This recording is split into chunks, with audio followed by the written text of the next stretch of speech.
कल हम लोगों ने कॉन्ट्रैक्ट, ऑफर या प्रपोजल, एक्सेप्टेंस, प्रॉमिस, एग्रीमेंट सारे लफ्ज़ों पे बात की थी।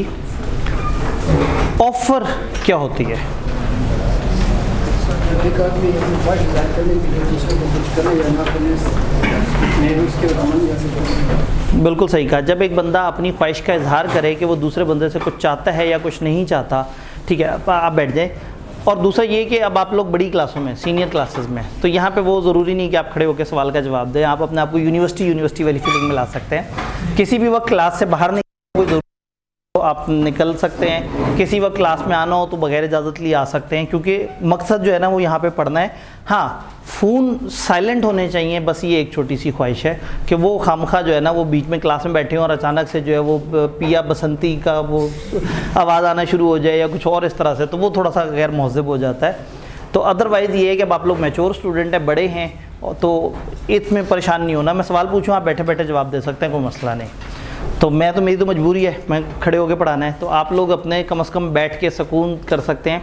आपने समझने पे फोकस करना है। भाई ने बड़ी अच्छी बात की। इन्होंने कहा जब एक बंदा अपनी इज़हार करता है दूसरे बंदे से, इसलिए वो रज़ामंदी हासिल कर सके, उससे पूछ सके कि क्या तुम भी तैयार हो या नहीं हो, तो ये चीज़ एक पेशकश कहलाती है, ये चीज़ ऑफ़र कहलाती है, ये चीज़ प्रपोजल कहलाती है। जो ऑफ़र दे रहा है उसे ऑफरर या प्रपोजर कहते हैं। जिसको ऑफ़र दी ऑफरी कहते हैं, जी कहते हैं। ऑफर क्लियर है? ऑफर में किसी का कोई सवाल? क्या हमारी क्लास के कुछ बच्चे टैक्स की क्लास से आते हुए लेट तो नहीं हो जाते? आप लोग टैक्स की क्लास ले रहे हैं? इससे पहले आप में से कोई इससे पहले क्लास नहीं ले रहा? टैक्स की क्लास यहीं से ले रहे हैं? वो कब ख़त्म हुई थी? वो ख़त्म हो गई थी टाइम पे, ठीक है। तो मतलब मुझे ऐसा लगा कि शायद वो क्लास अभी चल रही है, आप में से आधे वो क्लास ले रहे हैं और आधे नहीं ले रहे, तो आधे बच्चे भी आएंगे। क्या इतने ही हैं? कहीं बच्चे टैक्स के बाद कैंटीन की तरफ तो नहीं चले गए, या नमाज़ पढ़ने चले गए हों कोई टाइम टेबल के क्लैश की वजह से? आज ज़रा स्टूडेंट आते हैं तो थोड़ा सा आइडिया ये, तो हम फिर कोशिश थोड़ा सा दरमियान ताकि डिस्टर्बेंस ना हो। ऑल्दो मेरा आगे टाइम बिल्कुल टाइट है, इसके फ़ौरन बाद क्लास होती है, लेकिन शुरू में 5, 8, 10 मिनट रख देने से कोई बहुत ज़्यादा फ़र्क नहीं पड़ेगा। तो एक दफ़ा ज़रा देख लेते हैं, और हो सकता है कि इतने ही हो, बाकी आहिस्ता आहिस्ता कैमरे को देख के शिफ्ट हो चुके हो। ठीक है जी। चैप्टर 2।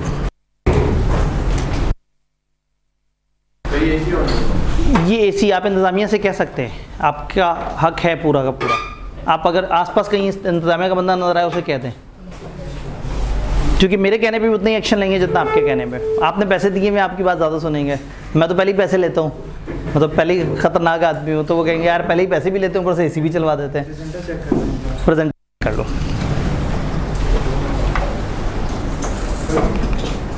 डन। ले जी, ऑफर प्रपोजल आप लोगों ने बताया। ये एक्सेप्टेंस क्या भला है? एक्सेप्टेंस का क्या मतलब है? जब प्रपोजल को बिल्कुल से ही इट इज एक्सेप्ट मान लिया कहलाएगी एक्सेप्टेंस। चलें, ये मज़ेदार बात हो गई। ऑफर और एक्सेप्टेंस जब इकट्ठे हो जाते हैं तो ये क्या बन जाता है? प्रॉमिस। प्रॉमिस का मतलब ये है कि जब एक बंदे ने दूसरे को एक पेशकश की और दूसरे ने उसकी वो बात मान ली तो प्रॉमिस बन गया। और जब प्रॉमिस बनता है तो एक नहीं बनता, दो बन जाते हैं। एक बंदा नॉर्मली पैसे देना चाह रहा होता है, दूसरा नॉर्मली गुड्स देना चाह रहा होता है। तो एक का वादा हो जाता है मैं तुम्हें पैसे दूंगा तो ये चीज़, और दूसरा ये वादा कर लेता है कि मैं तुम्हें सप्लाई कर दूंगा अगर तुम मुझे पैसे दे दो। तो टेक्निकली दो प्रॉमिस बन जाते हैं। प्रॉमिसेस एक दूसरे को सपोर्ट कर रहे होते हैं। फिर हम लोगों ने एक बात आगे की, हमने कहा एग्रीमेंट और प्रॉमिस में एक लफ्ज़ का फ़र्क है, कंसिडरेशन। कंसिडरेशन का मतलब क्या था? वो वजह, वो रीज़न, वो जिसकी वजह से आप कॉन्ट्रैक्ट में एंटर, आपको क्या कॉन्ट्रैक्ट में एंटर होने से फायदा है? आप कोई ना कोई कमर्शियल वजह होनी चाहिए। मतलब आपको एक दोस्त ने कहा कि बैठ के सियासत पे बात करेंगे, तो ये कोई कमर्शियल वजह नहीं है। वजह कमर्शियल होनी चाहिए जिसमें कोई गुड्स, सर्विस, पैसे, कुछ इस तरह की कोई ना कोई चीज़ हो। एक प्रॉमिस में कोई कंसिडरेशन चीज़ ऐड होगी तो प्रॉमिस बन जाएगा एग्रीमेंट। एग्रीमेंट कमर्शियल प्रॉमिस को कहते हैं। सोशल प्रॉमिस जो आम लोगों के आपस में होते हैं वो दोस्ती यारी वाले वादे होते हैं। कॉन्ट्रैक्ट एक्ट उन वादों की बात नहीं करता, कॉन्ट्रैक्ट एक्ट एग्रीमेंट्स की बात करता है जिसमें कमर्शियल वादा होता है। एग्रीमेंट में कंसिडरेशन दोनों पार्टी जी, कंसिडरेशन दोनों पार्टीज की तरफ से होनी चाहिए, भी एक रूल है। अभी हम लफ्ज़ अलग अलग करेंगे, कंसिडरेशन को हम अलग से समझेंगे, एग्रीमेंट कब हो सकता है कब नहीं हो सकता समझेंगे। कंसिडरेशन दोनों तरफ से होनी चाहिए। ऐसा नहीं होना चाहिए कि एक बंदा दूसरे को कंसिडरेशन दे रहा हो और दूसरे से उसको जवाब में कोई कंसिडरेशन ना मिल रही हो। आप कॉलेज को पैसे दें और कॉलेज मुकाबले में आपको पढ़ाए ना, ये गलत होगा। कॉलेज पढ़ा रहे और आप पैसे नहीं दे रहे, ये भी गलत होगा। कंसिडरेशन दोनों पार्टी की तरफ से होनी चाहिए। अगर नहीं है तो इसका मतलब है कि वो दोनों के दरमियान एक सोशल अरेंजमेंट है, कोई दोस्त दूसरे दोस्त की मदद कर रहा है, कोई सपोर्ट कर रहा है। कंसिडरेशन इस दोनों को कोई ना कोई कमर्शियल रीजन चाहिए कॉन्ट्रैक्ट। ठीक है, वो एग्रीमेंट में आ जाएगा जी। अब अगर एक पार्क बनाते हैं और पार्क में एक टिकट रखा जाता है तो इसका मतलब है कि पार्क में एंटर होने के, पार्क में आपने जाना है, आपने एक्सरसाइज करनी है, आपने चलना फिरना है। और ये एक्सरसाइज करना या चलना फिरना किसी भी खूबसूरत पार्क में, अच्छे पार्क में बगैर टिकट के नहीं होता। इसका मतलब है कि यू हैव टू पे फॉर दैट। तो अगर आप पैसे दे रहे हैं तो आपकी कंसिडरेशन ये है कि आपको पार्क में चलने फिरने और अपने एक्सरसाइज करने का मौका मिल रहा है। अगर तो पूरे पार्क में सारे पार्क्स फ्री हों और एक पार्क पैसे ले रहा हो तो हम कहेंगे एक साइड तरफ से कंसिडरेशन है, दूसरे बंदे को क्या मिल रहा है, उसको तो वैसे ही, मतलब ये तो वो चीज़ है जो हर वक्त फ्री है। तो कहने का मतलब है कंसिडरेशन को तब कंसिडरेशन कहेंगे जब वो एक सेलेबल कमर्शियल चीज़ हो। अगर उस तरह के पार्क में एंटर होने की फ़ीस होती है और उस पार्क ने फ़ीस रखी है तो आपने जो फ़ीस दी वो पार्क के लिए कंसिडरेशन, और पार्क ने आपको जो फैसिलिटीज़ प्रोवाइड की, जो सर्विसेज प्रोवाइड की, जो माहौल प्रोवाइड किया, वो आपके लिए कंसिडरेशन है। तो कंसिडरेशन दोनों तरफ से होनी चाहिए। कंसिडरेशन जब प्रॉमिस में ऐड होती है उस प्रॉमिस बना देती है एग्रीमेंट। फिर एग्रीमेंट का कॉन्ट्रैक्ट तक सफ़र कैसे होता है? Legal binding. लीगल बाइंडिंग क्या चीज़ है? जी, ऐसी चीज़ जो एनफोर्सेबल हो जाए, बाय लॉ एनफोर्सेबल हो। बाय लॉ एनफोर्सेबल का मतलब है जिसको अदालत में दिखा के से उसको फोर्स करवाया जा सके, अदालत से कहा जा सके देखिए जी हमारे साथ ये जुल्म हुआ, आप हमें हमारे हकूक दिलवाएं। तो कॉन्ट्रैक्ट एनफोर्सेबल होता है, ऐसा agreement which is enforceable by law. और कोई भी कॉन्ट्रैक्ट एनफोर्सेबल बाय लॉ कब होगा? जब उसके अंदर कोई लीगल बाइंडिंग ऐड हो। लीगल बाइंडिंग कैसे ऐड होगी कल मैंने बताया था, लेकिन हम दोबारा कभी भी नहीं पढ़ेंगे। गवाहों के थ्रू, साइन शाइन करके, स्टाम्प पे करके, गवर्नमेंट में रजिस्टर करवा के, तो ये अलग अलग तरीके से आप इसको लीगल बाइंडिंग में ले जा सकते हैं। बट आगे हम हर सवाल में ये अजम्पशन लेंगे कि जो हमें तस्करा किया जा रहा है जिस भी सिचुएशन का उसमें लीगल बाइंडिंग है। लेकिन अगर कोई ये पूछे कि एग्रीमेंट और कॉन्ट्रैक्ट में क्या फ़र्क है तो आप कहेंगे लीगल बाइंडिंग का। लीगल बाइंडिंग से वो कॉन्ट्रैक्ट इस काबिल हो जाता है कि आप अदालत में जाके उसको एग्जीक्यूट करवा सकते हैं। वही बात है कि आपने दोस्त से कहा था कि शाम में इकट्ठे होकर पॉलिटिकल बहस करेंगे और वो शाम में नहीं आया, तो आप अगले दिन उसको अदालत नहीं ले जा सकते कि जी, या अदालत को जाके नहीं कह सकते जी मेरे दोस्त ने वादा किया था कि शाम को इकट्ठा होगा पॉलिटिकल बहस के लिए और वो इकट्ठा नहीं हुआ, तो अब आप उसके ऊपर केस कर दें। हाँ, लेकिन अगर एक बंदे ने आपको कहा था कि मैं आपको 4000 की सालाना माल सप्लाई करूँगा और उसने नहीं किया और आपने उसके साथ बाकायदा कॉन्ट्रैक्ट किया है, तो आप अदालत में जाके कह सकते हैं देखिए जी मेरे साथ जुल्म हुआ है, मुझे सप्लाई नहीं मिली या मेरे पैसों का नुकसान हो गया, तो अदालत फिर आपको आपका हक दिलवाएगी। तो एनफोर्सेबल का मतलब है कि ऐसा कॉन्ट्रैक्ट जो लीगली बाइंडिंग है, ऐसा कॉन्ट्रैक्ट जिसका आपको लीगली हक मिलेगा। डन। ये एक्सप्रेस भी हो सकते हैं और इम्प्लाइड भी हो सकते हैं। जी, ऑफर का एक्सेप्ट होना लाजमी है।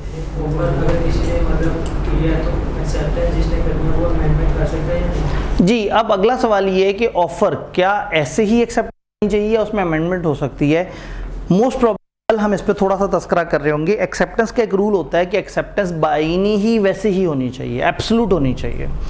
एक बंदे ने कहा अगर मैं चाहता हूँ कि मैं आपको 200 रुपये दूँ तो क्या आप मुझे उसके अगेंस्ट 1 किलो आम देंगे? इसका जवाब या हाँ है या ना है।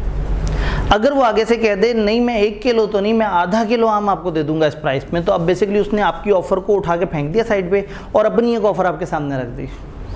तो एक्सेप्टेंस बिल्कुल वही होनी चाहिए। तो ये एक्सेप्ट करते वक्त अगर वो दे तो मतलब कम हो गई है, अब उसकी तरफ से एक नई ऑफ़र आ चुकी है। ये बात हम एक्सेप्टेंस में पढ़ रहे होंगे। अभी हम आज हमारा जो टारगेट होगा मेनली वो ऑफ़र का होगा, हम ऑफ़र के ऊपर ज़रा ज़्यादा बात करेंगे जी। Contract, agreement, promise, offer, acceptance, consideration, इन सारे वर्ड्स में कहीं कोई वर्ड जो नहीं समझ आ रहा जी। सर अभी हम बात कर रहे थे अगर कॉन्ट्रैक्ट फॉलो नहीं होता तो उससे हम कोर्ट में चैलेंज करेंगे, ठीक है। और अगर सर वो कॉन्ट्रैक्ट ही इलीगल हो जी, इसका मतलब है कि अगर एक कॉन्ट्रैक्ट ऐसा है जिसमें कानूनी बात ही नहीं है तो वो कॉन्ट्रैक्ट की शक्ल ही इख्तियार नहीं कर सकेगा। भाई ने एक इंपॉर्टेंट पॉइंट उठाया कि अगर कॉन्ट्रैक्ट इलीगल, ने दूसरे से कॉन्ट्रैक्ट किया कि तुमने जाके फलाना को कत्ल करना है और बाद में उसने फलाना को कत्ल नहीं किया, तो ये भाई साहब अदालत पहुंच गए, उसने कहा जी देखिए मुझे मेरा हक दिलवाएं, उसको मैंने कहा कत्ल करो, वो कत्ल ही नहीं कर रहा। तो ऐसे में इसका मतलब है कि ये कॉन्ट्रैक्ट जिसमें एक इलीगल बात हो रही है ये भी गलत चीज़ है। तो हम एक काम करेंगे, हम समझेंगे कि कॉन्ट्रैक्ट में क्या एसेंशियल्स होते हैं, कौन कौन सी चीज़ें पूरी हों तो कॉन्ट्रैक्ट सही होता है। चैप्टर 2, चैप्टर 3, चैप्टर 4 हमें एसेंशियल्स ऑफ कॉन्ट्रैक्ट बताएगा, यानी एक सही ऑफर होनी चाहिए, ये एक एसेंशियल है, चैप्टर 2 में पढ़ेंगे। एक सही एक्सेप्टेंस होनी चाहिए, ये एसेंशियल है, चैप्टर 2 में पढ़ेंगे। कंसिडरेशन होनी चाहिए, उसके रूल्स चैप्टर 3 में पढ़ेंगे। लीगल होना चाहिए, चैप्टर 3 में पढ़ेंगे। जिन पार्टीज़ ने आपस में एग्रीमेंट करना है वो लोग होशो हवास रखते हों, सही लोग हों और इस काबिल हों कि वो कॉन्ट्रैक्ट कर सकें, चैप्टर 3 में पढ़ेंगे। फिर चैप्टर 4 में पढ़ेंगे कि जिनके दरमियान कॉन्ट्रैक्ट हो, कोई ज़ोर ज़बरदस्ती नहीं होनी चाहिए, कोई टेंशन, परेशानी, घबराहट, इस तरह की चीज़ नहीं होनी चाहिए, कोई ब्लैकमेलिंग वगैरह नहीं होनी चाहिए, कोई धोखा शोखा नहीं होना चाहिए। फिर हम पढ़ेंगे कि कुछ एग्रीमेंट्स हैं जो लॉ ने लिस्ट दे दी है, ये वाले एग्रीमेंट्स नहीं हो सकते। तो ये सारे मिला के जो हम पढ़ेंगे ये एसेंशियल्स हैं, यानी कि जो पहला पोर्शन हमारे सिलेबस का कॉन्ट्रैक्ट का 2 से 5 तक है वो मेनली बताता है कि कॉन्ट्रैक्ट बनता कब है। फिर 6 से लेकर 10 तक हमें बताएगा बनने के बाद कॉन्ट्रैक्ट परफॉर्म कैसे होता है। तो इस वक्त अभी मैंने आपको बताया कि कल हमारा वेरी फर्स्ट डे था कॉन्ट्रैक्ट एक्ट को समझने के लिए, तो अभी आपके ध्यान में बहुत सारे सवाल आएंगे, जैसे वर्ड कंसिडरेशन को लेके हमने हल्का सा तस्करा किया, किताब में उसका पूरा यूनिट है कंसिडरेशन का। 2 साइडेड कंसिडरेशन, 1 साइडेड कंसिडरेशन, ये क्या है, वो क्या है, नहीं होगी तो क्या होगा, होगा तो क्या होगा, तो वो सारी बातें हम लोगों ने थोड़ा सा आगे जाके पढ़नी है। तो उन्हीं में से एक बात ये है कि अगर एक इलीगल चीज़ है तो वो कॉन्ट्रैक्ट वैलिड नहीं होगा, वो एग्रीमेंट ही गलत होता है। जब एग्रीमेंट गलत है तो वो कॉन्ट्रैक्ट तक पहुँच ही नहीं पाएगा। तो इलीगल चीज़ कॉन्ट्रैक्ट एक्ट ने मना की हुई है। हमारे जितने भी एग्रीमेंट है, हमारी अजम्पशन ये है कि वो लीगल एग्रीमेंट है जी। इन सारे वर्ड्स में कोई कन्फ्यूजन? All clear? जिस दिन आपके कम सवाल होंगे मैं बहुत ज़्यादा पढ़ा दूंगा, तो इसलिए सवाल पूछें, ज़्यादा से ज़्यादा सवाल। सब क्लियर है? फिर हमने पढ़ा एक्सप्रेस और इम्प्लाइड। उससे पहले हमने फार्मूले भी पढ़े थे। वो फार्मूले कंप्लीट करने के लिए किबला मेरा साथ देंगे। आप कल आए थे? कल आप आए थे, ठीक है जी। आप लोगों ने इन्हें मशवरा नहीं देना। ऑफर प्लस एक्सेप्टेंस, बताएं यहाँ क्या लिखूं? प्रॉमिस। प्रॉमिस प्लस कंसिडरेशन, बताएं यहाँ नीचे क्या लिखूं? Agreement. Agreement plus legal binding, मेरे तक आवाज़ आ गई। कॉन्ट्रैक्ट, एक भाई ने बहुत ही खामोशी से कॉन्ट्रैक्ट, ठीक है, बिल्कुल सही कहा। ये सारी कहानी आप सबको क्लियर है। अब आगे बात करते हैं 2 अल्फाज पे, एक्सप्रेस, इम्प्लाइड। एक्सप्रेस का मतलब क्या है? जिसमें अल्फाज हों, या बोले गए हों या लिखे गए हों। तो वो ऑफ़र जो बोल के की जाए एक्सप्रेस ऑफ़र है, वो जो लिख के की जाए एक्सप्रेस ऑफ़र है। तो इम्प्लाइड क्या है? एक्शन से नज़र आए, यानी कि अगर किसी ने एक एक्शन किया तो उससे आपको समझ आ गया कि हाँ भाई ये बंदा जो है ना इस टाइम पे ये ऑफ़र दे रहा है। मैंने एग्जांपल दी थी कि अगर आपके पास एक रूट की बस रुकती है तो वो उनकी तरफ से ऑफ़र है, आ जाओ हम आपको लेके जा रहे हैं। आप अगर चलते चले जाते हैं उसमें बगैर कुछ कहे तो ये आपकी तरफ से एक्सेप्टेंस है। तो कॉन्ट्रैक्ट एक्सप्रेस भी हो सकते हैं, राइट भी हो सकते हैं।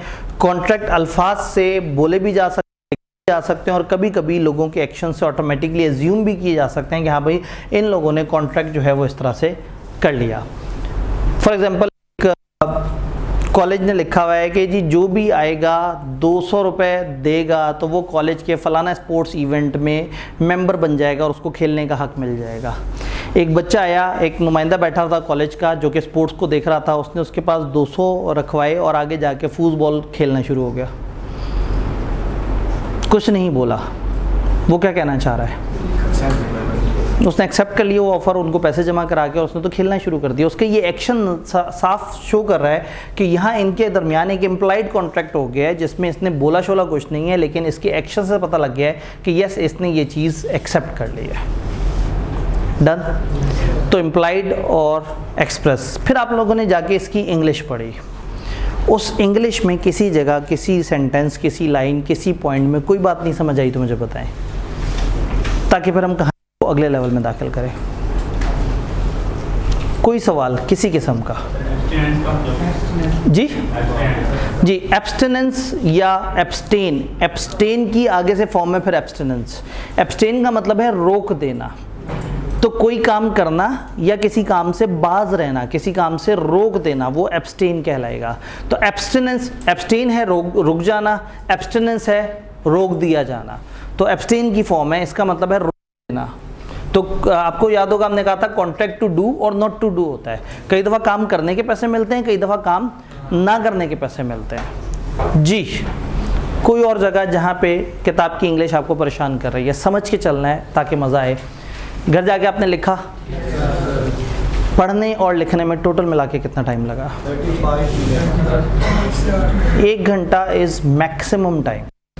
1 घंटे में आप अगर, चूँकि हमने स्लाइड्स देखी हुई होती हैं क्लास में, तो घर जाके फ़ायदा ये होता है कि जो क्लास में अंडरस्टैंडिंग होती है वो किताब के ऊपर आ जाती है, और जब आप उसको अपने रजिस्टर पे लिख लेते हैं तो वो सारी कहानी रजिस्टर में कैद हो जाती है। मैं आपको याद कराऊंगा कि एफएससी में अगर कई दफ़ा आपने क्लास चल रही है और साथ साथ रजिस्टर पे कुछ नोट कर रहे होते थे, घर जाके अगर लेक्चर भूल भी जाता था अपने रजिस्टर की शक्ल देखते थे, और रजिस्टर को देख के टीचर की शक्ल याद आ जाती थी। रजिस्टर पे लिखी हुई टेढ़ी सी, ख़राब सी, गंदी सी लाइनों को देख के भी आपको पूरे लेक्चर की वीडियो आपके दिमाग में आ जाती थी। तो ये जो लिखना वाला है ना, लिखने से माइंड का इतना ताल्लुक होता है कि आपके जहन में उसका नक्शा बन जाता है। तो होगा ये कि क्लास में मैंने आपको पहले हवा में बताया, आपको समझ आ गया, फिर आपको दिखा दिया उसकी इंग्लिश। तो जो हवा में आपने सुना था वो के साथ लिंक हो गया। घर गए, किताब को पढ़ा, तो जो क्लास में आपने स्क्रीन पे पढ़ा था वो आपको घर में किताब में नज़र आ गया। अब फाइनल स्टेप ये है कि आपने उसको अपने रजिस्टर पे उतार लिया, और अब जब याद करना है अपने रजिस्टर से याद करना है, ना क्लास की वीडियो से याद करना है, ना किताब से याद करना है। देन आपको नज़र आएगा कि आपके अपने हैंड रिटन रजिस्टर में हर दिन, और हर दिन थोड़ा थोड़ा सा काम ऐड हो रहा होगा, तो किसी भी दिन आपको ये नहीं लगेगा कि बहुत ज़्यादा वज़न हो गया। लेकिन साथ साथ नहीं करेंगे तो ये एंड पे यकीनन एक वज़न बन जाएगा। हम किसी भी दिन बहुत ज़्यादा नहीं पढ़ेंगे। बिज़नेस लॉ में ज़्यादा से ज़्यादा किसी दिन हम पढ़ते हैं तो वो 2 सफ़े होते हैं, बहुत ज़्यादा अगर हम पढ़ें तो। शायद ही कोई ऐसा दिन आए जिसमें हम 2 सफ़े से ऊपर जा रहे हों, क्योंकि हमने समझ के करना है। तो सिर्फ आप लोगों से ये एक छोटी सी गुजारिश है कि बस क्लास के साथ साथ सुकून से चलते रहें। किसी भी टाइम पे कोई भी भारी फीलिंग नहीं आएगी। सुकून से, खामोशी से आप अपना सिलेबस कवर करते जा रहे होंगे। मुझे आप लोगों से सिर्फ घर जाके 1 घंटे का टाइम चाहिए कि घर जाके आपने 1 घंटा मेरे सब्जेक्ट को देना है, रेस्ट ऑफ सारा टाइम आप अपने अकाउंटिंग्स, अपने बाकी सब्जेक्ट्स को दें, कोई मसला नहीं। ये सब्जेक्ट अगर इसको रेगुलरली डेली का 1 घंटा मिले, ये पास हो सकता है। लेकिन अगर इतना भी नहीं करेंगे तो फिर ये फेल हो जाएगा। ठीक है, कहानी आगे बढ़ाएं। ऑफर की डेफिनेशन इंग्लिश में सुनाने का शर्फ कौन हासिल करना चाहता है? जी। person signifies his assent to his willingness to do or abstain from doing anything. This is what proposal. नहीं ऐसा नहीं, व्यू शू तो सारा गायब कर दिया आपने। ठीक है, पर सबसे बतानी है। हाँ ठीक है, Obtaining the assent of the other person. Exactly. तो फिर प्रपोजल या ऑफर ये है कि पहले आप बताएं मेरी विलिंगनेस, मेरी चाहत ये है, तो क्या तुम भी राजी हो? ऑफर यही है, मैं तुम्हें 200 रुपये देना चाहता हूं, अगर तुम मुझे 1 किलो आम दो, तो बताओ क्या तुम भी इसको एग्री करते हो? तो आप पहले अपनी पूरी चाहत का इजहार करते हैं, अपनी पूरी जो आपके दिल में ऑप्शन है, जो आपको लग रहा है कि मज़ेदार सी बात बन जाएगी, आप बताते हैं कि मुझे लग रहा है कि बड़ी कमाल बात है, तुम क्या कहते हो? अगर ओके कहते हो तो आओ हम कॉन्ट्रैक्ट कर लें। तो अपनी विलिंगनेस को जब आप दूसरे के सामने शो करें इस इरादे से कि आप दूसरे की रजामंदी लेना चाहते हैं, तो ये वाली चीज़ कहलाती है प्रपोजल या ऑफ़र। अब ऑफ़र के ऊपर थोड़ी थोड़ी सी करके बातें करते हैं। सबसे पहले ऑफ़र की दोबारा से आ गई, अल्हम्दुलिल्लाह आपको पहले से ही आती है। लो जी, ये पोर्शन तो ख़त्म हो गया। इसका मतलब है आज मैं सफ़े से ऊपर चला जाऊँ तो ज़्यादा दुख नहीं होगा, क्योंकि सफ़े की शुरू की 2-3 लाइनें तो आपको पहले से आती हैं। एसेंशियल्स ऑफ ऑफ़र, ऑफ़र के कुछ एसेंशियल्स, कुछ ऐसी चीज़ें जो ऑफ़र में होनी चाहिए। ऑफ़र, सबसे पहले ऑफ़र के लिए एक ऑफ़री होना ज़रूरी है। एक शख्स अपने आप को ऑफ़र नहीं दे सकता। हमने कहा 2 बंदे होते हैं, एक ऑफ़रर एक ऑफ़री। ऑफ़रर वो जो ऑफ़र कर रहा हो, दे रहा हो, और ऑफ़री वो जो एक्सेप्ट कर रहा है, जिसको ऑफ़र दी जा रही है। तो हम ये कहते हैं offerer can not make offer to himself. अपने आप को ऑफ़र नहीं दी जा सकती, ऑफ़र हमेशा दी जाएगी सामने वाले बंदे को। तो ऑफ़र में कम से कम 2 बंदे होने चाहिए, एक ऑफ़र दे रहा हो और एक ऑफ़र। ज़्यादा बंदे भी हो सकते हैं, आप 3-4 बंदों को इकट्ठी ऑफ़र दे सकते हैं, लेकिन एक अकेला बंदा अपने आप को ऑफ़र नहीं दे सकता। क्या ये पहली लाइन समझ आ रही है? देन ऑफ़र सर्टन हो और डेफिनेट हो। सर्टन का मतलब बड़ी वाज़ेह हो, क्लियर कट हो, कोई डाउट ना हो, कोई इबहाम ना हो। डेफिनेट हो, बड़ी ठोस हो, मोहकम हो। यानी कि अगर एक बंदा ऑफ़र करे कि अगर तुम कहो तो 200 रुपये या 150 के भी हो सकते हैं आम 1 किलो, ये एक ऑफ़र नहीं है। इसमें कोई डेफिनेट बात नहीं है, इसने हवाई सी बात कर दी। अच्छा, यूँ भी ये कन्फ्यूजन। एक बंदे ने दूसरे से कहा कि अगर तुम मुझे 1 किलो वो फल दोगे जो पीले रंग का होता है तो मैं तुम्हें 200 रुपये दूँगा। हाँ जी, सर्टन नहीं है। क्यों?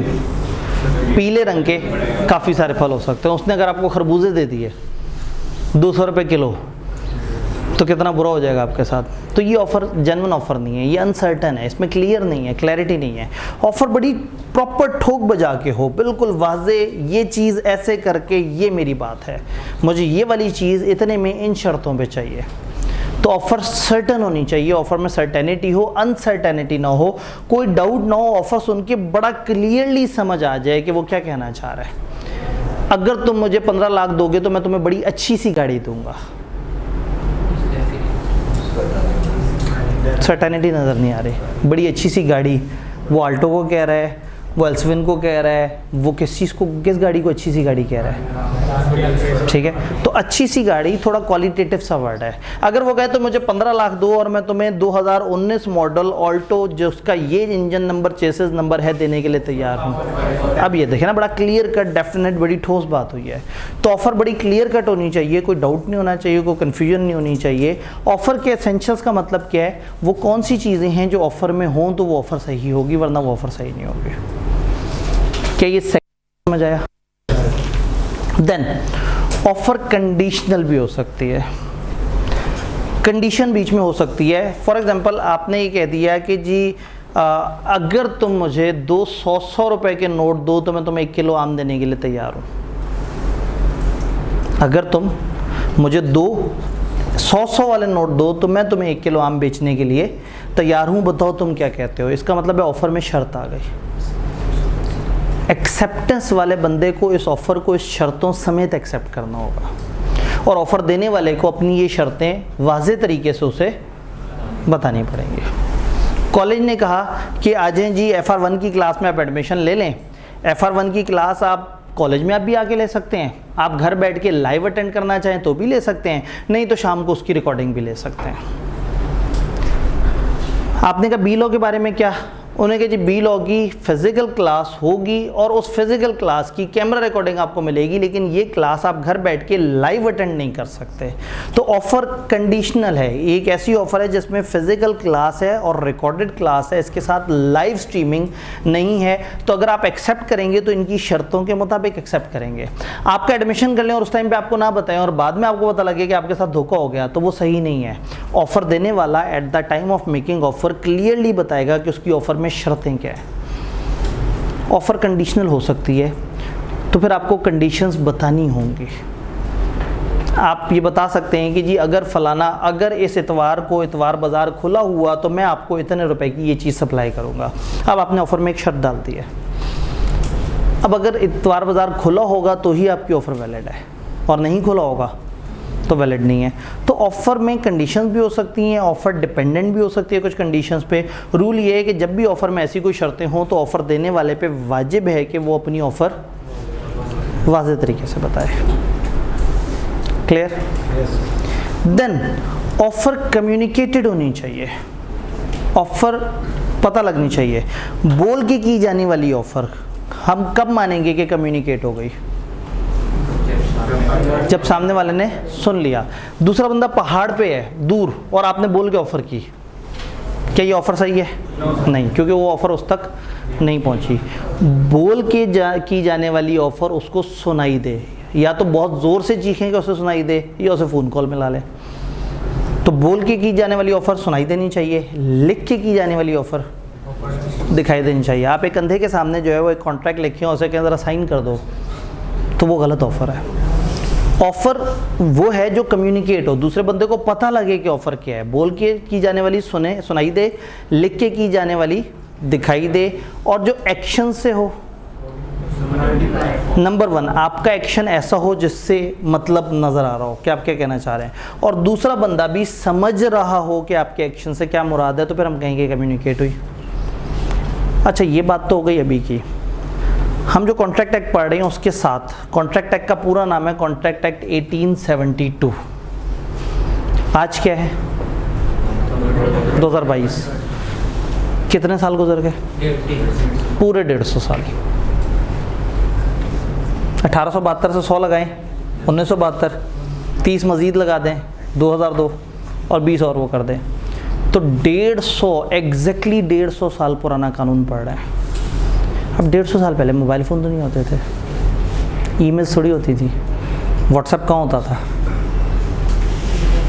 तो उस ज़माने का जब हम पढ़ रहे हैं तो इसमें हम थोड़ी थोड़ी सी ये बातें भी करेंगे कि अगर एक बंदा दूसरे को ख़त लिखता है, ख़त से उस वक्त ऑफ़र पहुंचती थी, तो अगर एक बंदे ने इंग्लिस्तान बैठ के बरसगीर पाको हिंद में, 1872 की बात हो रही है, बरसगीर पाको हिंद में किसी बंदे को ऑफ़र भेजनी है ख़त से, तो ये ऑफ़र कब कम्युनिकेट होगी? जब वो ख़त पहुंच जाएगा। तो इसका मतलब है कि ऑफ़र अगर ख़त से हो तो ख़त पहुंचने पे कम्युनिकेट होगी, बोल के हो तो सुनने में कम्युनिकेट होगी, लिख के हो तो देखने में कम्युनिकेट होगी। ऑफ़र अगर एक्शन से है तो सामने वाला बंदा उन एक्शंस को समझ सकता हो तो उसके मुताबिक ऑफ़र कम्युनिकेट होगी। डन? ऑफ़र तब कम्युनिकेट होती है जब ऑफरी को पता लग जाए कि ऑफ़र क्या है। आपने ख़त पे ऑफ़र लिखी और ख़त को जेब में डाल लिया और 2 साल तक जेब में रख के फिरते रहे। आपके सामने कई दफ़ा वो बंदा आया जिसको आपने ऑफ़र देनी थी, लेकिन आपने उसे नहीं दिखाया वो कागज़, क्या ऑफ़र हो गई है? ऑफ़र नहीं। तो ऑफ़र, अब अगेन वही बात है, वकालत के अंदाज से देखें तो कुछ चीज़ें बड़ी ज़रूरी हैं। तो ऑफ़र कम्युनिकेट होनी चाहिए। किताब के अल्फाज क्या हैं? Offer must be communicated to offeree, communicate होनी चाहिए ऑफरी को। Communication is complete when it comes to the knowledge of offeree, जब ऑफरी के नॉलेज में आ जाएगा तब कम्युनिकेशन कंप्लीट होगी। अच्छा, if offer is made by post, offer अगर खत के थ्रू हुई हो, its communication will complete when letter reaches offeree. सामने बंदा है ना, आपने उसको लिख के दिया, जब तक आपके सामने वो पढ़ नहीं लेता ऑफर कम्युनिकेट नहीं हुई। अब आप बैठे इंग्लिस्तान में और आपने खत भेजा बरे सगीर में, खत पहुंचा 22 मई को, सुबह सुबह पहुंच गया, बंदे ने रात तक नहीं पढ़ा। ख़त लिखने वाला अगर उसे पता लग गया कि ख़त किस दिन पहुंचा है तो वो एज्यूम करेगा कि उस दिन मेरी ऑफ़र कम्युनिकेट हो गई, क्योंकि वहाँ सामने तो नहीं मौजूद कि वो देख सके कि उसने अभी पढ़ा बाद में पढ़ा। तो ख़त के थ्रू की जाने वाली ऑफ़र उस दिन कम्युनिकेटेड मानी जाती है जिस दिन ख़त पहुँचता है। हम ये नहीं कह रहे जिस दिन ख़त खोल के पढ़ा जाए, जिस दिन ख़त पहुँच जाएगा हम कहेंगे हमारी तरफ से ऑफ़र पहुँच गई। ये लाइन दोबारा देख लेते हैं। If offer is made by post its communication will complete when letter reaches offeree, जब ऑफरी के पास खत पहुंच जाएगा। फिर एक बात जो हमने गुज़िश्ता कल भी थी, offer can be made by word spoken और रिटन और through conduct of the person. नीचे गलती से ये बुलेट पेस्ट हुआ हुआ है, ये एक एग्जाम्पल थी जो यहाँ पे बुलेट पेस्ट हुआ हुआ है। यहाँ तक आपको बात समझ आई? दरमियान में हमने एक पॉइंट छोड़ा हुआ है, कंडीशनल की भी अल्फाज देख लेते हैं। ऑफर कंडीशनल हो सकती है, उसके अल्फाज देख लेते हैं, फिर दरमियान पॉइंट रह जाएगा। An offer may be subject to some condition. Subject to, QM पढ़े हुए लोगों को ये वर्ड सब्जेक्ट समझ आता है प्रोबेबिलिटी वगैरह में, conditional probability, given that, subject to, पता नहीं आपको कितना कुछ याद है। तो subject to, offer may be subject to some condition, offer समझ आता है, मे भी समझ आता है, सम कंडीशन भी समझ आता है। सब्जेक्ट टू इसका क्या मतलब होगा? ऑफर कुछ कंडीशंस के तहत हो सकती है, ऑफर में कुछ कंडीशंस मातहत हो सकती हैं, ऑफर कुछ कंडीशंस पे डिपेंडेंट हो सकती है। तो ऑफर में कुछ कंडीशंस हो सकती हैं। आसान इंग्लिश में offer can have some conditions. If there are special terms in offer, they must be specifically communicated to offeree. अगर कोई ख़ास शर्तें हैं तो आपने स्पेसिफिकली अपने ऑफरी को बताना होगा उन खास शर्तों के बारे में। डन? यहाँ बात समझ आ रही है? अब मेरा एक आपसे सवाल, जी भाई का एक सवाल। ये जो कम्युनिकेशन में सर एक दूसरे बुलेट में लिखा होता है कि ऑफर तब उसके नॉलेज में आया। बिल्कुल ठीक है। फिर पोस्ट वाले में लिखा हुआ है कि जब वो उसके पास खत पहुंचेगा, ऐसे ही है, उसके नॉलेज में तो नहीं आया। हाँ, इसलिए मैंने आपको बताया कि एज एन एक्सेप्शन, सामने वाले कौन जो दूर बैठा हुआ है वो बेचारा ये तो नहीं देख सकता कि उसने दोपहर को पढ़ा को पढ़ा। वो अगर उसे बस सिर्फ ये पता लग जाए कि खत कब पहुंचा तो ऑटोमेटिकली ये एज्यूम किया जाएगा कि वो उसके नॉलेज का रेगुलर रूल बताया और नीचे पोस्ट का अलग रूल बता दिया। मतलब वो सिर्फ बाय वर्ड्स के लिए दूसरा। हाँ बिल्कुल, यानी कि वो वाला वर्ड्स रिटन या इम्प्लाइड या वही बात है कि एक्शन नज़र आ जाएं या नज़र आए। जब पोस्ट आएगी तो ये रेगुलर रूल साइड पे हो जाएगा, फिर हम कहेंगे ख़त अगर पहुंच गया तो समझो कम्युनिकेट हो गया। तो ख़त के केस में थोड़ी सी एक्सेप्शन है। All clear? अब आप लोगों की कॉमन सेंस का इम्तिहान, ये जो ऑफ़र गई है ये कैसे कैसे ख़त्म हो सकती है? एक बंदे ने ऑफ़र दी है दूसरे को और अभी दूसरे ने अभी तक एक्सेप्ट नहीं किया, तो ये ऑफ़र कैसे कैसे ख़त्म हो सकती है? अगर अगला बंदा खुद ही से रिजेक्ट कर दे, नहीं चाहिए तुम्हारी ऑफ़र, ख़त्म हो जाएगी। अगला बंदा एक्सेप्ट करते हुए शर्त रख दे, कंडीशंस रख दे कि अच्छा यूँ नहीं मैं तो यूँ एक्सेप्ट करूँगा, तो ऑफ़र फौत हो जाएगी आपकी। जी, ऑफ़र दिया और जवाब नहीं आया, ऑफ़र दी है और कई दिन तक उसका जवाब नहीं आया, आपने रीज़नेबल टाइम तक इंतज़ार किया, जवाब नहीं आया, जी बंदा ही मर गया। बंदे ने ऑफ़र दी और ऑफ़र देने के बाद मर गया। ऑफ़र के एक्सेप्ट होने से पहले अगर बंदा मर गया तो ऑफ़र भी मर जाएगी। लेकिन सुन के आपको हैरत होगी कि अगर ऑफ़र एक्सेप्ट होने के बाद बंदा मरेगा तो कॉन्ट्रैक्ट बन चुका है। मरे हुए बंदे के साथ कॉन्ट्रैक्ट, कानून मरे हुए बंदे को नहीं बख्शेगा, उसके जनाजे से परफॉर्मेंस ली जाएगी। कहने का मतलब है कि उसके बच्चे फिर पाबंद होंगे अपने बाप के किए हुए कॉन्ट्रैक्ट को लीगली परफॉर्म करने के लिए। अगर इसने किसी के 2 लाख एक कॉन्ट्रैक्ट में और मर गया तो ये बच्चों पे वाजिब है कि वो उसके 2 लाख दें। अब आप ये पूछेंगे कि बच्चों का कसूर क्या है? कॉन्ट्रैक्ट तो अब्बा जी ने किया था, तो बच्चों को अब्बा जी की प्रॉपर्टी किस वजह से मिली है? उसमें बच्चों का क्या था? अगर तो अब्बा जी की लायबिलिटी भी मिलेगी। हाँ, रूल ये है कि अब्बा जी की जितनी विरासत है उससे ज़्यादा की लायबिलिटी मिलेगी में। इसीलिए अगर आपने कभी तो जनाज़े पे ऐलान किया जाता है कि इस मरे हुए बंदे, इस मैयत ने किसी के कोई पैसे देने हैं और फिर उसके बच्चों को बताया जाता है कि देखो इस बंदे से बात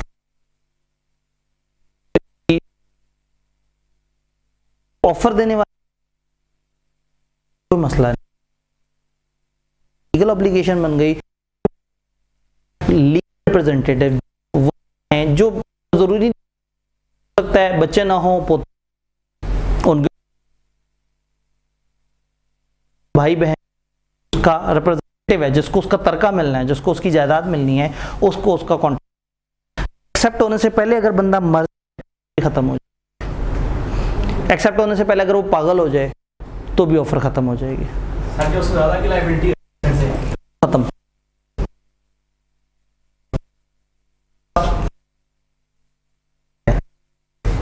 को कौन रोक सकता है? तो सबसे पहले तो है वो मर गया जिसने उसके पैसे दे, फिर दुआ करेगा अल्लाह करे इसके पास कि इसके बच्चों को, अदरवाइज उस जायदाद से नहीं दे सकते। अच्छा वो अगर ज़्यादा भी होते तो भी वो कितने दे सकते थे, जितनी जायदाद है उससे आगे तो वो भी कहते कि भाई मेरे पास पैसे तो लुट गया, बर्बाद हो गया।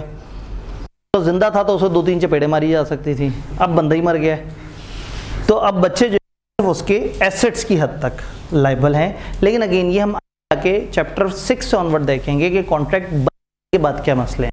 अभी तो हम देख रहे हैं कॉन्ट्रैक्ट बनते वक्त क्या क्या रूल्स हैं। तो हमने ये देखा कि ऑफर कैसे कैसे ख़त्म होती है। आपने कहा अगर रिजेक्ट कर दी जाए, आपने कहा अगर आगे से कोई काउंटर ऑफर आ जाए, मतलब वो में कोई अपनी कोई शर्तें रख दे, कर जाए, बंद जाए और कम्युनिकेट।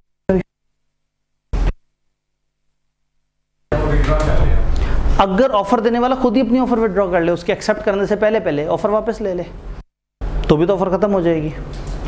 और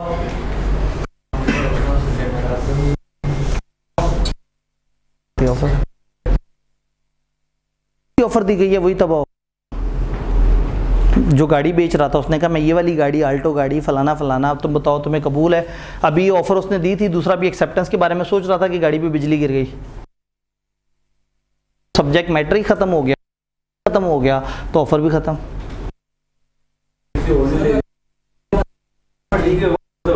जिसको ऑफर दी या उसने रिजेक्ट कर ऐसा हुआ कि वो एक्सेप्ट ही नहीं सकता, तो वो ऑफर जिसकी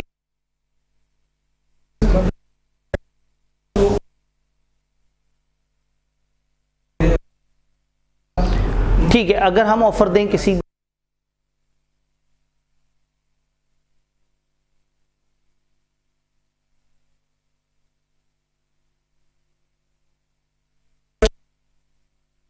ऐसे, हमारी ऑफर मरनी जब तक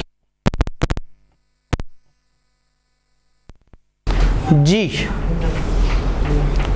अगर ऑफर में कोई कंडीशन हो और वो कंडीशन एग्जीक्यूट ना हो, आपने एक्सेप्ट करने वाले को कहा था मेरी ऑफर यूं एक्सेप्ट, और वो यूं एक्सेप्ट ना करे, आपने ऑफर का जवाब इस तरीके से, वो उस तरीके से जवाब ना दे,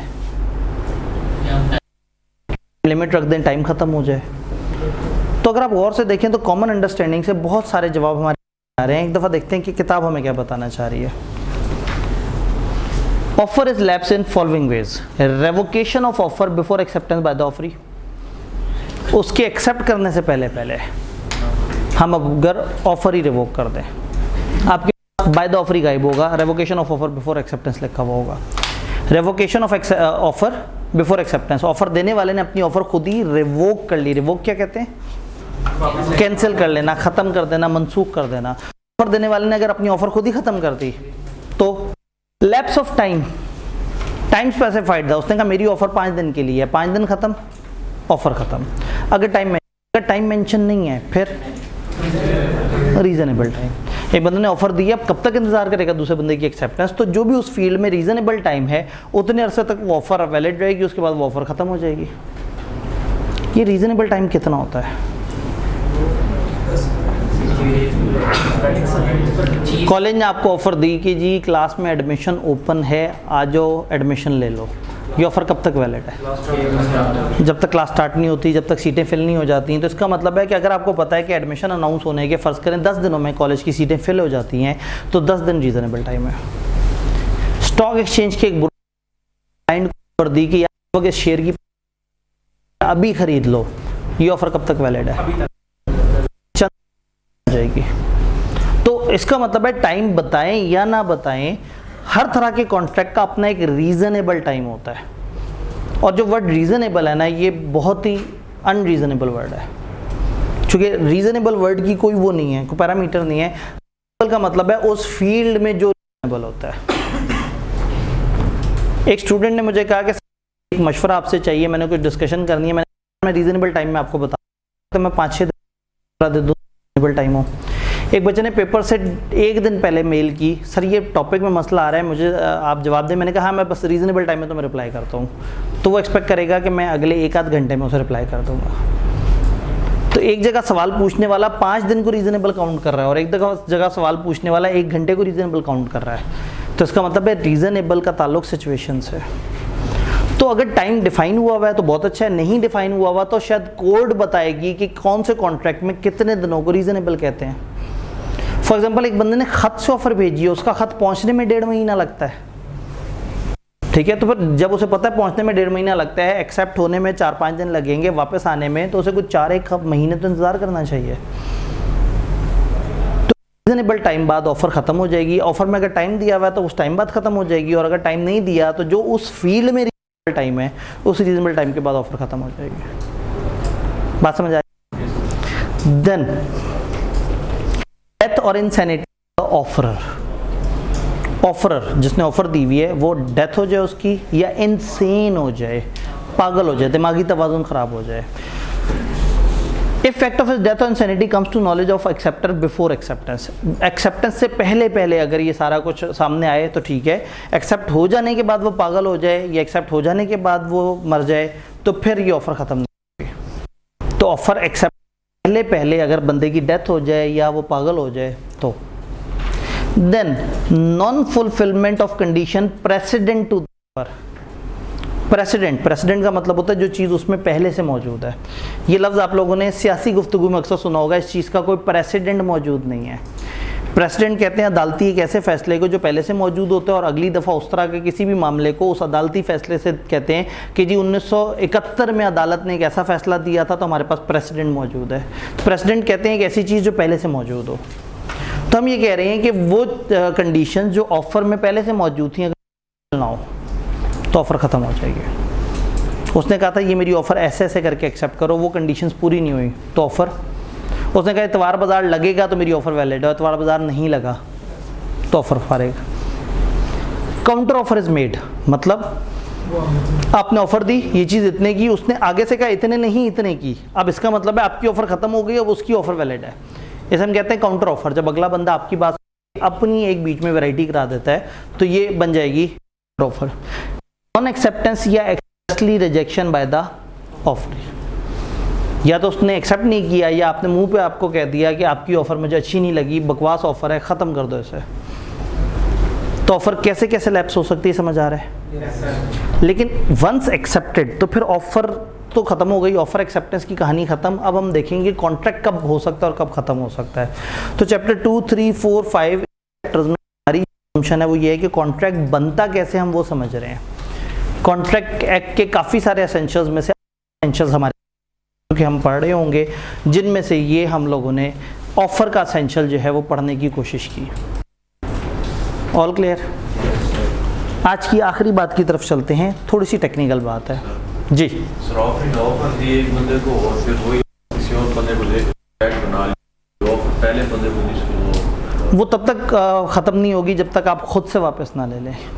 एक बंदे ने एक ऑफ़र दी, उसी बंदे ने बी को ऑफ़र दी, बी ने ऑफ़र एक्सेप्ट कर ली, तो असूलन अब उसे ए वाली ऑफ़र ए के एक्सेप्ट करने से पहले पहले ख़त्म कर देनी चाहिए। खुद ही कह दे मैं ये ऑफ़र वापस ले रहा हूँ। ऑफ़र एक्सेप्ट होने से पहले पहले भी आप वापस ले सकते हैं, बट अगर एक्सेप्ट हो गई फिर वापस नहीं हो सकेगी।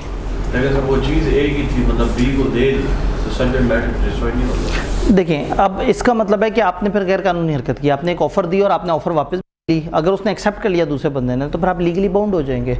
वो कहेगा किसको जो तो तुमसे चीज़ चाहिए तो मुझसे वापस खरीद के दे दो, तो सब्जेक्ट मैटर डिस्ट्रॉय हुआ, किसी और के हाथ में चला गया है। तो इसका मतलब ये है कि अगर एक बंदे ने काफ़ी लोगों को ऑफ़र दी हुई और किसी एक तरफ से ऑफ़र एक्सेप्ट हो जाए तो उसे फिर बाकी सारी ऑफ़र्स कर देनी चाहिए, नहीं तो फिर उसे नुकसान हो जाएगा। ये ऐसे ही है जैसे एक प्रॉपर्टी डीलर या एक घर वाला अपना घर कई लोगों को दिखा रहा हो, तो जिसके साथ उसकी बात पक्की हो रही होती है उससे फिर टोकन बयाना या इस तरह से कुछ पैसे पकड़ लेते हैं ताकि कंफर्म हो जाए कि ये पक्के लोग हैं, और बाकी सब लोगों को फिर वो कॉल करके इनकार कर देते हैं कि जी हमारी बात किसी और से हो गई है। तो इतना ज़रूरी है, आपके पास एक्सेप्ट होने से पहले पहले ऑफ़र को ख़त्म करने की ऑप्शन है, बट एक्सेप्ट हो गई तो क्लियर? हमारा एक पॉइंट हमने बीच में छोड़ा था, इन्विटेशन ऑफ एन ऑफर। कभी कभी ऑफर नहीं एक इन्विटेशन होता है। कानून है कि अलग चीज़, इन्विटेशन अलग चीज़ है। इन्विटेशन अलग चीज़ है। अखबार में इश्तिहार आया, हमारी कंपनी अपने शेयर्स बेचने लगी है, जिस जिसको खरीदने हैं आ जाए हमारे ऑफिस, हम बताएंगे कि कितने के हैं। इन्विटेशन टू ऑफर है, ऑफर नहीं है। कॉलेज ने कॉलेज के बाहर लिख के लगा ऑफर नहीं दी है, इन्होंने आपको इनवाइट किया है कि आओ अंदर आके बताओ कौन सा सब्जेक्ट पढ़ना है, कितने का, बैठ के बात करते हैं। हाँ, अगर कॉलेज बाहर लिख के लगा दे कि जी बिजनेस लॉ की पोस्ट रिजल्ट क्लास में आबदी साहब की 1:30 से लेके 2:30 बजे तक एडमिशन ओपन है, इतने रुपए पैसे दे के आप इस क्लास में दाखिला ले सकते हैं, अगर राज़ी हैं तो आ जाएं, अभी ऑफ़र है। सर्टेन है ना, डेफिनेट है। इसमें अभी वो आपको एक्चुअल में ऑफ़र बता रहे हैं। अगर आपको माहौल बता रहे हो कि आ जाओ दाखिले जारी हैं, आ जाओ बैठ के बात करते हैं, तो वो क्या होगा? Invitation to offer. एक बंदा फ्रूट मार्केट में फलों की रेड़ी सजा के बैठा हुआ है, उसमें फल खूबसूरत से हैं, तो टेक्निकली वेट कर आओ अपने फल उठाने हैं, फिर रेट करते हैं, तो ये क्या कहलाएगा? अगर वो आप रागिब कर रहे हैं तो कॉलेज ने कहा एडमिशन ओपन, ये इनविटेशन है।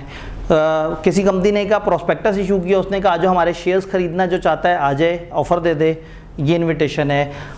टीवी पे एड्स आते हैं, मुख्तलिफ बुकिंग्स जारी हैं, फ्लोर बुक करवाने के लिए रब्ता करें, अपार्टमेंट बुक करवाएं, तो ये सारे इन्विटेशंस होते हैं। तो फल वाले ने बोर्ड पे रेट, अगर एक जगह पे आपने रेट लिखा हुआ है और उस पर लिखा हुआ है फिक्स प्राइस नो बार्गेन, जैसे ब्रांड्स में होता है कि आप गए किसी जगह पे एक ब्रांड की शॉप पे जहां उन्होंने लिख के वो बताया हुआ, उसके बाद वो बार्गेन नहीं होती, वो कहते हैं ये रेट है, कोड आ रहा है, इतने पैसे देंगे तो आपको चीज़ मिलेगी। अगर उन्होंने एक चीज़ लगाई हुई है और ऊपर एक प्राइस लिखी हुई है और वो नॉट निगोशिएबल प्राइस है, तो टेक्निकली वो उनकी तरफ से ऑफर है। और एक जगह एक कपड़े वाले ने बहुत सारे थान सामने फैलाए हुए हैं, कोई प्राइस नहीं है, तो वो थान फैला के वो अपनी दुकान में आपको अट्रैक्ट कर रहा है कि आप बाहर से में से कोई थान उठा के कहें अच्छा ये कितने का, बातचीत शुरू हो। तो इनविटेशन टू ऑफर बेसिकली एक इनविटेशन है, एक लोगों को बुला रहे हैं, अट्रैक्ट कर रहे हैं कि आओ बैठ के बात करते हैं, ये इनविटेशन है। और ऑफर क्या है? हम ये चीज़ इस तरह से आपको इतने की चाह रहे हैं, मंजूर है तो आ जाओ। तो ऑफर में और इनविटेशन में, तो अगर यही फल वाला अपने फल के ऊपर तख्ती देता कि 100 रुपये किलो लिख देता नॉट निगोशिएबल, और तय होता कि उस जगह से खरीदा हुआ फल कभी भी उसमें कोई बार्गेन नहीं होती, तो इसने एक तरह से ऑफ़र देती है कि 100 रुपये के फल हैं जिसने लेने आ जाओ। तो इनविटेशन और ऑफ़र में फ़र्क है। इनविटेशन है एक ऐसा माहौल क्रिएट करना, ऐसी इन्वायरमेंट क्रिएट कर देना जिसमें आप दूसरे को राग़िब कर रहे हैं कि आओ बात करते हैं, ये है इनविटेशन। कहा कि कॉलेज ने कहा एडमिशन ओपन, तो वो आपको अट्रैक्ट कर रहे हैं, आज ज़रा दाखिला ले लो। और एक ये वाली क्लास इतने रुपए की इस तरह से इतने टाइम पे हम बेच रहे हैं तो पैसे जमा कराओ, ये ऑफ़र है।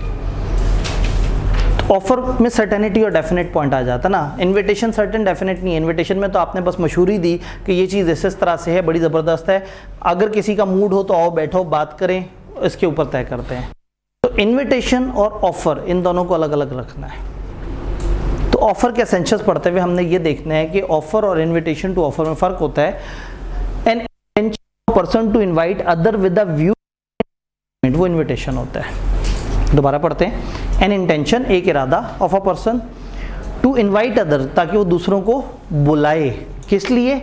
With the view to enter into an agreement. तो जब आप लोगों को बुलाने का इरादा करते हैं, इस इरादे से कि लोग आएँ और बैठ के किसी एग्रीमेंट पे बात हो, तो ये जो बुलाओ है, ये जो बुलावा है, ये ऑफर नहीं है, ये इनविटेशन टू ऑफर है। Purpose of such invitation is to circulate information of his readiness to do transaction. हम बताना चाह रहे हैं कि वी आर रेडी। कॉलेज ने एडमिशन ओपन लिख के बता दिया कि हमारे पास दाखिले जारी हैं, हम रेडी हैं, आज जो जिसने बात करनी है बैठ के बात कर लेते हैं। तो इसका मतलब है कि ये इनविटेशन का मकसद है आप लोगों को ये इन्फॉर्मेशन सर्कुलेट कर रहे हैं, इन्फॉर्मेशन फैला रहे हैं कि वी आर रेडी, जिसने बात करनी है। वो फल वाला फ्रूट मार्केट में फल सजा के बैठा हुआ है इस इरादे से कि यार मैं तैयार हूँ, आओ तो सही, बैठो बात करते हैं। वो कपड़े की दुकान वाला कपड़े के थान फैला के इसलिए बैठा हुआ है कि आओ बैठो, जो थान पसंद है उस पर बात करते हैं, जो रेट तय हुआ उसके ऊपर ट्रांजैक्शन हो जाएगी। तो बेसिकली इस इन्विटेशन का पर्पज है to circulate information of his readiness to do transaction. Such intentions are not consider offer. उन्होंने कहा खबरदार, इनविटेशन टू ऑफर को ऑफर के साथ आप लोगों ने कंफ्यूज नहीं करना। थोड़ा सा रिकैप करते हैं, आज हमने क्या पढ़ा है, ऑफर क्या है, ऑफर के एसेंशियल्स क्या हैं। अकेला बंदा ऑफर नहीं कर सकता, कम से कम एक ऑफर ही होनी चाहिए। देन हमने कहा सर्टन हो, डेफिनेट हो। फिर हमने कहा ऑफ़र कंडीशनल भी हो सकती है, अगर कंडीशन हो तो फिर आपको कंडीशन बतानी होगी। फिर हमने कहा ऑफ़र और इन्विटेशन टू ऑफ़र में फ़र्क है, तो ऑफ़र ऑफ़र होनी चाहिए, इन्विटेशन नहीं होनी चाहिए। देन ऑफ़र कम्युनिकेट बताई जाए, दिखाई दे वगैरह वगैरह, और अगर आप ख़त भेज रहे हैं तो जिस दिन ख़त पहुंचेगा वो दिन माना जाएगा कि ख़त ऑफ़र कम्युनिकेट हुई। फिर हमने पढ़ा कि ऑफ़र कैसे कैसे ख़त्म हो जाती है, एक लिस्ट हमने पढ़ी, ये ख़त्म कर दे, ये पागल हो जाए, मर जाए, कंडीशंस ख़त्म हो जाएं, इस तरह का मसला हो जाए, उस तरह का मसला हो जाए। हमने एक लिस्ट ऑफ थिंग्स पढ़ी कि जिसमें ऑफ़र लैप्स हो सकती है। तो अगेन हर दिन के एक मुनासिब लोड के साथ कल हम थोड़ी सी ज़्यादा टेक्निकल बातें करेंगे। अभी हम चूँकि बेस बना रहे हैं, पढ़ना कल भी हमने एक ही सफ़ा इंशाल्लाह, लेकिन कल ज़रा टेक्निकल बात ज़्यादा करेंगे। अभी तक हम बेस बना के समझ रहे हैं, तो अब आपको कॉन्ट्रैक्ट एग्रीमेंट समझ आ गया और आज के दिन आपको वर्ड ऑफ़र समझ आ गया। घर जाके आप क्या पढ़ेंगे, जो नेक्स्ट पेज है, अगला पेज गालिबन उस पर ऑफ़र,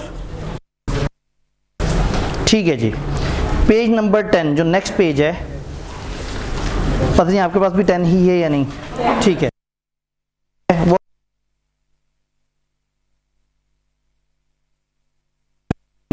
डन, ठीक।